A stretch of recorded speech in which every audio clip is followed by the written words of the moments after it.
So I think there's two parts to that question. The first one is the rom-com or whatever it is I'm doing. That is just wanting to make a good film, wanting to tell a good story, wanting to connect with the audiences. And how I stay grounded, it's not going to be cheesy. Whenever I'm making a movie, I think of watching it with my mouth. That's it. Aww.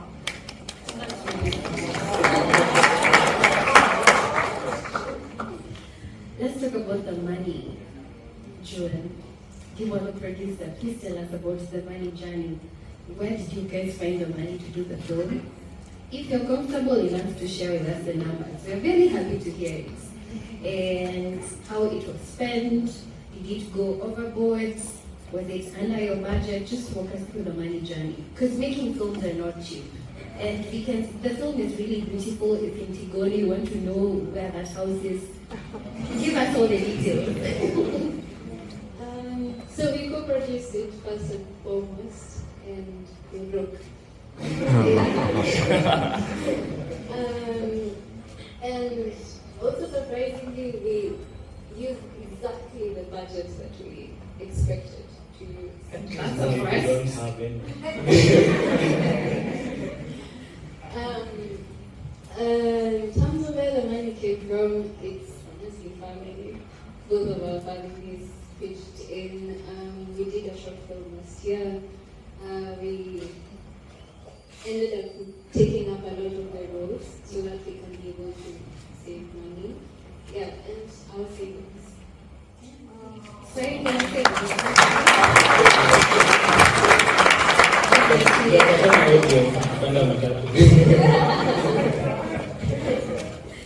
Alright, so Kenyan rom-coms are still a growing genre, and of course, like you said, people are just telling you, Kenyan rom-coms are not very common. So, what do you hope that it contributes to the industry? I mean, this is, again, it's like slowly adding on to the list of the ones that we have. But how do you hope yours contributes? Basically, before making the decision, okay, let's do a rom-com. What's the thought process there like? What's the thought process to doing a rom-com, or what should we? Yeah, basically, why a rom-com? Because I've seen your other film, Lucarelli, right? Mm-hmm. And it was quite an interesting film.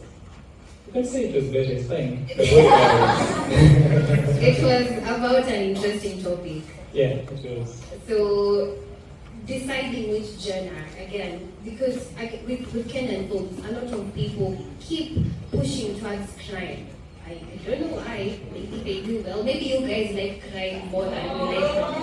Thank you. Be loud like that so that they actually know. Be loud in the cinemas, guys, as well. Watch the movie with the friends, with your mothers. It's watchable with mothers. Yeah. And fathers. So. Yeah. Honestly, I don't think about genre as much. It's just a matter of story. Like the other film, look at me doing a picture though. The other thing that we're doing is actually a spy thriller. So like we're not confined to genre. We just want to tell interesting stories that are relatable. Just asking myself some questions like, how would the Kenyan spy thriller be? What would it be about? Of course, it has to be realistic and it has to be grounded. We can't just make a rom-com for the sake of making a rom-com. We can't just say we're going to make an action film for the sake of making an action film. That's where you end up trying to be an American film that is just has an African tinge on top of it. Like it doesn't fit into the world that you're making. So these are very interesting questions that sometimes we discuss, like how does a Kenyan sci-fi, an authentic, how do you even, okay, I'm going to find it. Anyway, but yeah, so it's just that process of trying to tell an interesting story and then everything else follows that. We're going to tell an interesting story. I'm going to open the Kamau tonight. We'll have a title tomorrow and then Alright.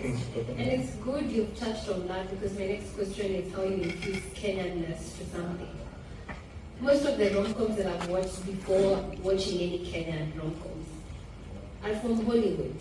Yeah. So the minute I start watching it, I'm like, is this Kenyan? Is it European, what is it? But like, you could feel the Kenyanness. First of all, the relationship between Shiru, it's Shiru, yeah? And the dad, like her saying I love you, and the dad is like, like that's something I've experienced with my dad. I was like, okay, that's very Kenyan. Just take it. I don't know who's going to answer this question between both of you, but how do you infuse the Kenyanness to a story? One of the biggest issues that I have with films in Kenya is that we are afraid of who we are. We are afraid of how we look, so people wake up with makeup on, they go to sleep with makeup on. We are afraid of, literally, Shiru was wearing clothes that were probably in her house since she was 14. If you noticed, yeah. But if I was to be inauthentic, she would have been wearing very flashy dresses. True. Yeah. We're also afraid of how we speak, which is why we don't hear Kiswahili in our films. Yeah. What we hear is every single character is talking the same way that the writer talks.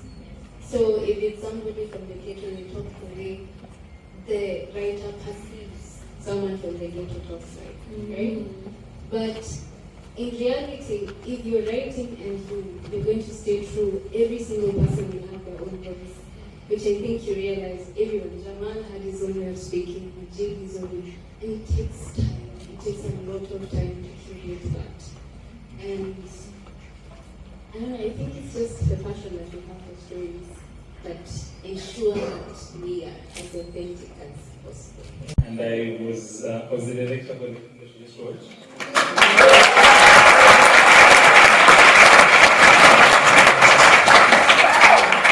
I'm still looking for my co-producer, June Wairegi. Here she is.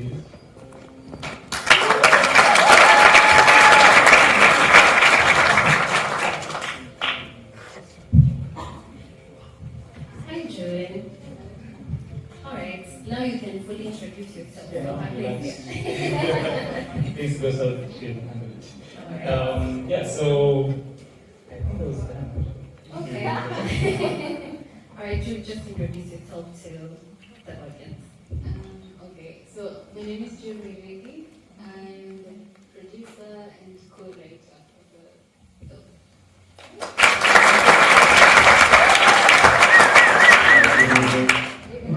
Hi, I'm Lucarelli Onyango.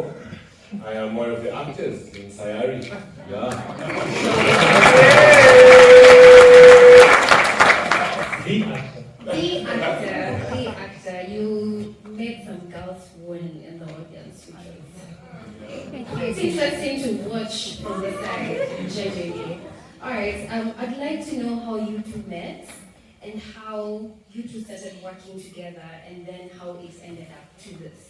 Because again, it's really interesting. It's a rom-com. We don't have a lot of those in Kenya. How did you guys get to, okay, let's sit down and write a romantic comedy? Okay, I'll take the easy part of how we met. She was actually an AD in a set that I was working on. I was working on another feature film, and she was the AD, and she was just trying so hard. She was getting license and all that, and just her perseverance and hard work and ingenuity just really attracted me to her work ethics and all that, and we started working. We worked on a 48-hour film together just to try things out, and things went well actually. Which year was this? Which year? Yeah, for the 48 I'm terrible at that. Wow, he doesn't know the days. I don't. 2022.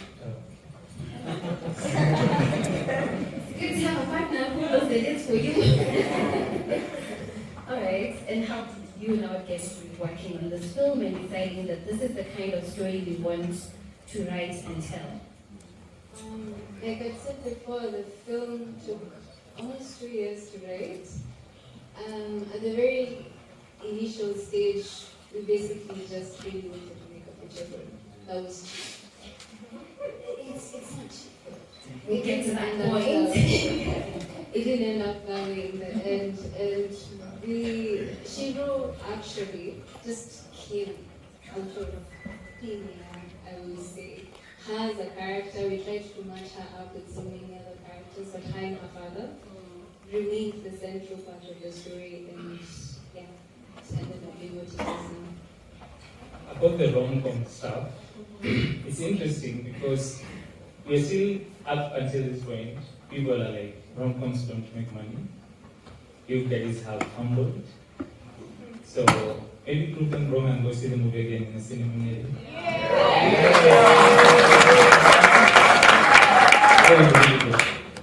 Okay, why the name Sayari? That's an inside joke. Did you guys see that? Oh, yeah. That's an inside joke. Usually what I do when I'm trying to name a film, I just open a Kamau. And the first word that speaks to me, like, this is it. See? So it was just sad, it was then, like, I know. June, please tell us the truth. Honestly, God, that's true. But then the moment after he told me about it, I remembered, so it sounds so cheesy. But I remember the poem I had written when he first came to Nairobi. It's called The City. It's about stars. And now I realized that in the city you don't see stars. You notice. Like I come from Nyeri, there are the night skies at this park that used to be really clear. But then I noticed that in Nairobi it's just green smoke. Yeah. You know where it comes from, eh? Yeah, but the only star that you do see very clearly every night is not even a star, it's a planet. And if you don't know, a planet means Sayari. So, Call me. Alright, Luca, the minute you presented the script, what makes you say yes to the script? For example, the script. Have you done a rom-com before? I mean, look, if you don't know, by the way, Luca has been in Shiru and Single Cassie. How many people have watched either of those? Okay, good. Who doesn't know That's good. What made you say yes to the script? What about it attracted you? Well, I think they didn't get an actor. As they were looking for someone. Because this is the thing, I think I saw the audition somewhere, and I was like, but I do know Omar. Like, he didn't tell me he was doing a feature film.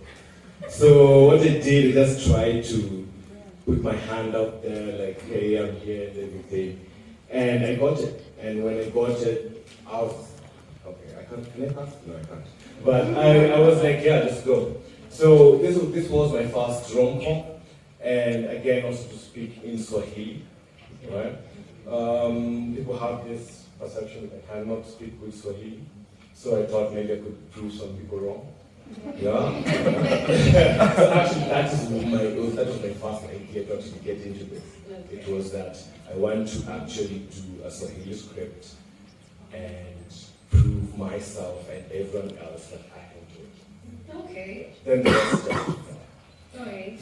And speaking from a pre-production lens now, from you as the actor, what was the process like? Now, I know if I ask them, they'll be very nice about it. I want you to tell us the honest truth. What was it like? The table reads, how long it took, and what that experience is for you settling into a character and now not becoming Lucarelli but becoming Jawal. I must say,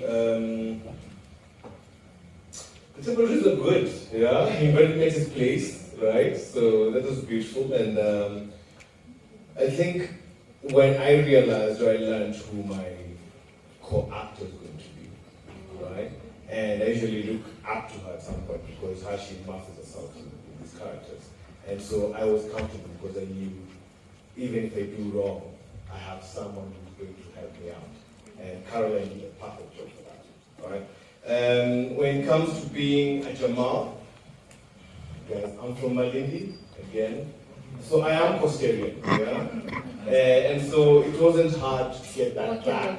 I was so happy to get back, to go back to my Malindi self and to speak Swahili, and it was so beautiful. And I can do it now because I'm Lucarelli at the moment. But yeah, so I got Chico. So yeah, there's a script. So the script, and I have to say, I have to say, I learned for the first time as an actor to stick to the lines of the script. Because I've done this my 5th year now, and most of the scripts that I get, I have to always give new words or change the words so that I can be comfortable with it. But this is the first time that I had to stick to the script. And I loved it. I hope you guys loved it and you had what they said and understood. You actually did it so well. Yeah. I'll give you an example. Whenever I'm editing this stuff, so long as I have one clip, I can just overlay whatever other clip and it will match exactly. That's how good it was at the beginning.